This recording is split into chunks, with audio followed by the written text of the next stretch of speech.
البنت كانت بتاكل 10 أطباق نودلز في كل وجبة، وكمان ساعات كانت بتاكل نصيب المدرسة بتاعتها.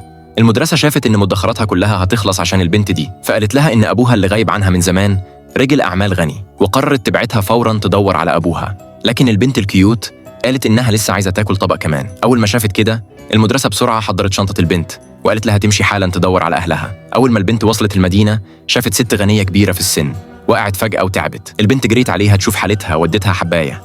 بعد شوية الست الكبيرة صحيت على طول، وقبل ما تشكرها لقت البنت خلاص مشيت. الست ساعتها أمرت الخدم بتوعها يدوروا عليها. في الوقت ده البنت كانت مستعجلة جدا وما كانش معاها فلوس، كانت قاعدة على الرصيف تاكل عيش ناشف مع شحات وهي مبسوطة. الشحات كان متفاجئ من شهيتها الكبيرة ومش عارف يعمل إيه. في اللحظة دي وصل موكب عربيات فخمة وطلع إن الست الغنية لقت المكان. أول ما شافت البنت اتبسطت جدا وأمرت الحراس يدوها كارت بنك فيه 10 ملايين دولار مكافأة ليها.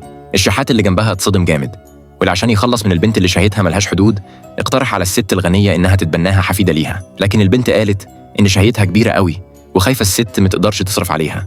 الست شافت إن البنت لطيفة قوي فوافقت بسعادة إنها تخليها حفيدتها. ولما رجعوا البيت الست الكبيرة جهزت كل أنواع الأكل الحلو والطعم للبنت، وهي بتتفرج عليها وهي بتاكل بفرحة ابتسمت براحة. في اللحظة دي ابن الست المدير الكبير رجع البيت، لكن البنت جريت عليه على طول ونادت عليه بابا عشان كانت عرفت إنه أبوها اللي غايب عنها من زمان. ابتسامة البنت المشرقة فكرت الراجل في بنته اللي مفتقدها وقرر يكون أبوها، بس هو ما كانش عارف إن البنت اللي قدامه دي أصلاً بنته الحقيقية.